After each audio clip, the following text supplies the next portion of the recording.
Wah, selamat pagi Pak Sen. Selamat pagi Pak Juri. Selamat datang di Mastel Studio kembali. Ya, senang sekali bisa datang ke sini Pak.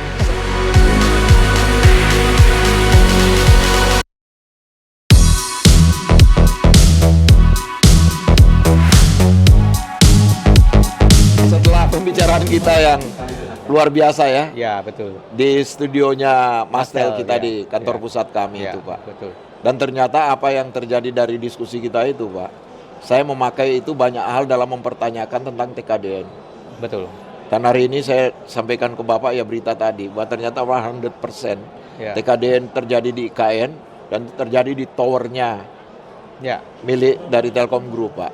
Ya. Saya sebutkan aja lah Telkom Group di sini. Ya. Bapak boleh mau bicara tentang Qualcomm, karena ini semua adalah anggota Mastel, Pak. Ya. Iya. Ya. Disitulah Mastel itu berada untuk dapat bagaimana Ya. menjembatani hal-hal yang terkait dengan para anggota. Ya.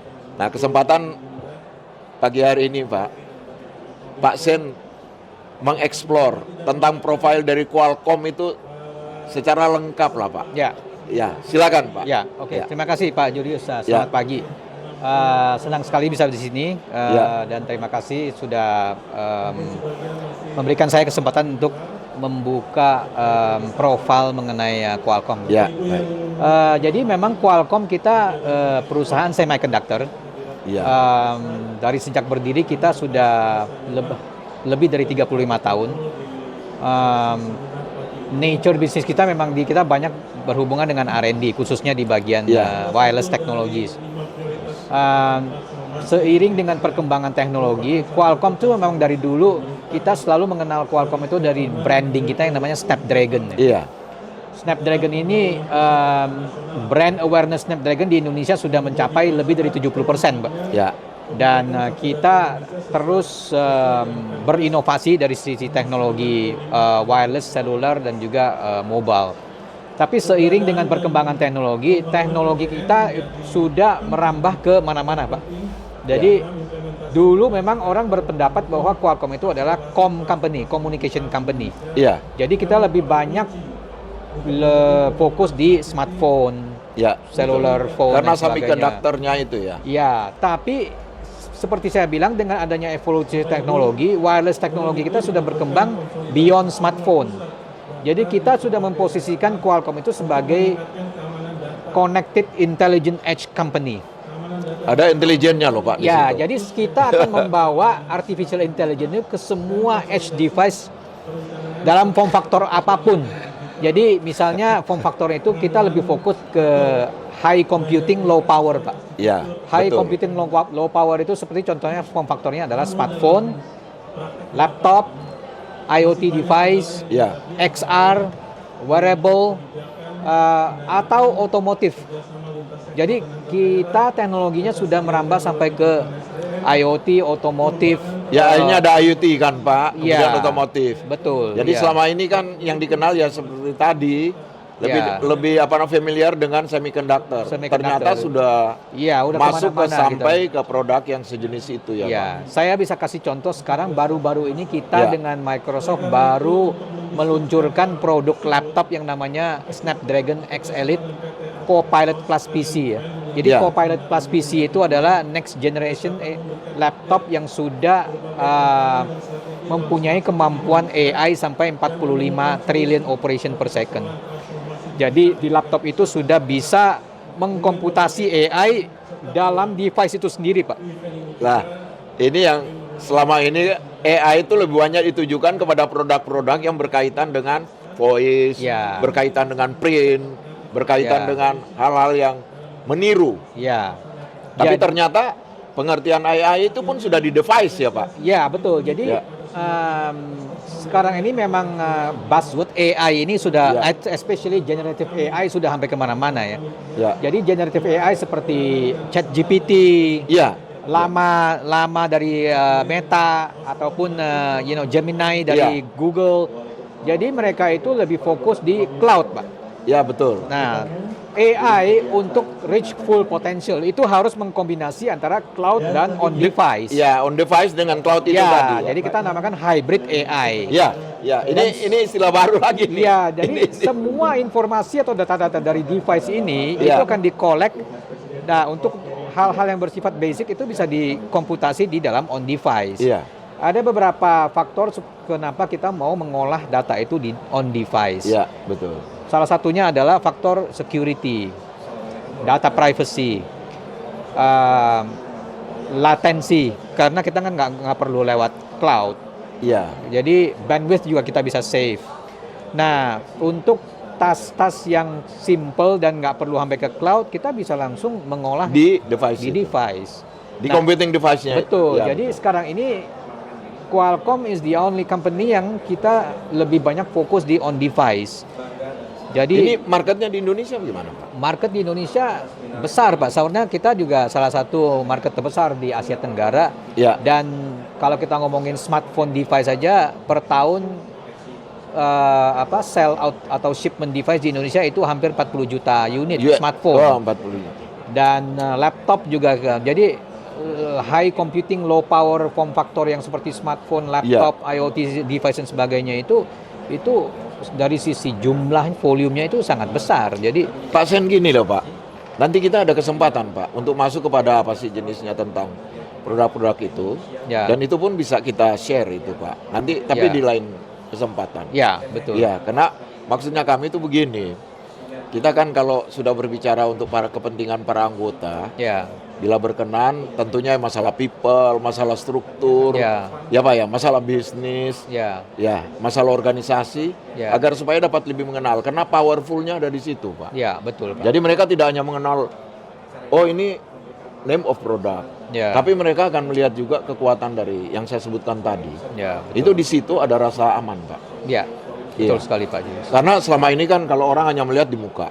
Ya. Nah, saya harap nih Qualcomm yang pertama ini, Pak. Kapan nanti ada waktunya? Ya. Bapak bisa lanjutkan, Pak. Silakan. Betul. Jadi dari sisi on device ini memang kita selalu fokus di device, Pak. Jadi kita Ya. akan bikin semua device ini becoming intelligent device. Ya, betul. Yang tadi saya sebutkan itu adalah connected intelligent edge device itu. Iya. Jadi sekarang ini yang sudah ada di market itu yang smartphone yang sudah punya kemampuan, meskipun sekarang ini baru premium device ya. Ya. Itu sudah punya kemampuan on device AI. Ya. Laptop yang baru di launching ini sekarang juga udah punya kemampuan on device AI. Harga berapa itu, Pak? Kalau sekarang ini laptop kita mulainya dari yang premium, tapi kita akan masuk ke segmen mid end dan kedepannya mungkin juga akan masuk ke yang affordable head segment juga. Ya. Iya. Ya. Ya, memang itu akan takes time, tapi kita start dulu dengan yang premium segment Ya. dan kita akan ke bawah gitu. Termasuk daya beli ya, Pak? Ya, daya Oke. beli juga. Terus, Pak, tantangan yang dihadapi Qualcomm di Indonesia seperti apa? Kenapa? Tantangannya. Oh, tantangannya. Ini maksud saya tantangan dan peluang. Ya, jadi memang Qualcomm ini memang kita di Indonesia kita mau membantu pemerintah Indonesia untuk mendeploy teknologi-teknologi terkini. Ya. Contohnya misalnya 5G dan juga AI. Ya. Tapi terlepas dari semua teknologi ini, kita membutuhkan dukungan juga dari sisi regulasi. Ya. Contohnya misalnya 5G membutuhkan spektrum. Iya. Itu adalah beberapa challenging situations yang perlu kita kolaborasikan dengan stakeholder di Iya. pemerintah, khususnya yang berhubungan dengan regulasi yang mendukung teknologi ya. Iya. Contohnya yang paling gampang ya, misalnya Wi-Fi 7 misalnya. Iya. Nah, Wi-Fi 7 itu kan sudah komersial, Pak, di negara di luar Indonesia. Tapi di Indonesia belum ada regulasi mendukung Wi-Fi 7. Ya. Itu salah satu contohnya misalnya, ya kan. Terus 5G kita udah tahu 5G udah deploy commercially, udah becoming mainstream Ya. sekarang. Oke. Tetapi di Indonesia karena belum ada kepastian mengenai spektrum auction, jadi Ya. itu juga belum Ya, kita tunggu belum bisa. saja, Pak. Ya, jadi kita menunggu Ya, menunggu kesempatan. regulasi supaya kita bisa memaksimalkan Dan Qualcomm siap adopsi. support. Ya, pasti, Pak. Jadi kita sebagai perusahaan teknologi kita akan terus mensupport, berkolaborasi dengan Ya. stakeholder lokal, Ya. partner kita di lokal ataupun operator dan sebagainya. Jadi Bapak melihat masih optimis peluangnya? Saya sih masih cukup optimis peluangnya, karena peluang memang di market di Indonesia ini besar. Jadi Besar, ya. peluang ini dan opportunity masih banyak. Jadi masih kuenya besar. masih besar ya Pak? Kuenya masih besar. Ya. Jadi optimisme masih Ya. besar. Yang paling penting kita harus duduk bareng berkolaborasi gimana caranya kita bisa mendeploy Ya. teknologi ini supaya kita bisa memposisikan Indonesia setara dengan negara-negara tetangga Siap. kita. Pak. Ya, oke. Jadi digital ekonomi bisa jalan, digital transformasi bisa Ya. jalan. Jadi kita juga bisa memposisikan Indonesia on par lah dengan Ya. negara-negara tetangga yang sudah duluan ke sana. Baik Ya. Pak, Ya. saya kira ini sudah tiba di peluang Bapak. Silakan. Hubungannya ini terutamain dengan Mastel. Bagaimana komentar? Ya, saya melihat Indonesia ini selain negara terbesar di Asia Tenggara, peluang dan opportunities juga sangat besar. Ya, Kita ambil contoh yang paling gampang, Pak. Kalau kita lihat data point dari beberapa sources, ya, contohnya misalnya dari Global Ookla Speed Index ya, ataupun dari Open Signal. ya, Jadi saya cuman share aja beberapa data poinnya bahwa penetrasi broadband internet di Indonesia itu baru sekitar 18% dari total 75 juta household. ya, Jadi kira-kira mungkin sekitar 15 sampai 18 juta household yang baru terkoneksi internet. ya, betul. Jadi sekitar 50-an juta Masih household nunggu. itu masih belum terkoneksi dengan broadband. Ya. Itu pun Indonesia sudah bisa mengachieve 5% GDP growth, Pak. Iya, betul. Tanpa ada teknologi yang berperan gitu di situ. Iya. Bapak bisa bayangkan kalau kita mendeploy teknologi untuk mengconnect household atau UKM yang ada di desa-desa, Pak. Kalau misalnya desa-desa ini kita koneksi ke internet, bisa bayangkan potensial ekonomi yang bisa kita ekstrak dari situ itu sangat besar sekali, Pak. Dan itu kemungkinannya bila itu kemudian dilakukan itu sangat membantu. Iya, jadi Pertumbuhan bukan gitu. sesuatu yang mustahil kalau kita Ya. mau punya ambisi untuk sampai ke 7% GDP Ya, growth. betul. Itu bukan sesuatu Ya, yang jadi mustahil. itu berarti economic growth 7% Ya, itu saya masih sangat sebuah keniscayaan. positif ya, Pak? bahwa Ya. potensi di Indonesia ini sangat besar. Ya. Cuman gimana caranya kita bisa memanfaatkan teknologi bisa berperan di situ Ya. untuk mengkonek Ya. household yang belum terkoneksi broadband dan juga UKM yang ada di desa-desa itu adalah peluang yang sangat besar dari Ya. sisi digital ekonomi. Ya. Kalau bayangkan kalau mereka bisa akses ke e-commerce, mereka bisa akses ke financial, itu potensinya sangat besar, Pak. Siap. Jadi teknologi itu sangat berperan di situ. Jadi kita Ya. melihat itu sebagai suatu peluang yang sangat besar. Iya. Baik. Tentu kita akan Dan berkolaborasi. Qualcomm masuk situ, Pak.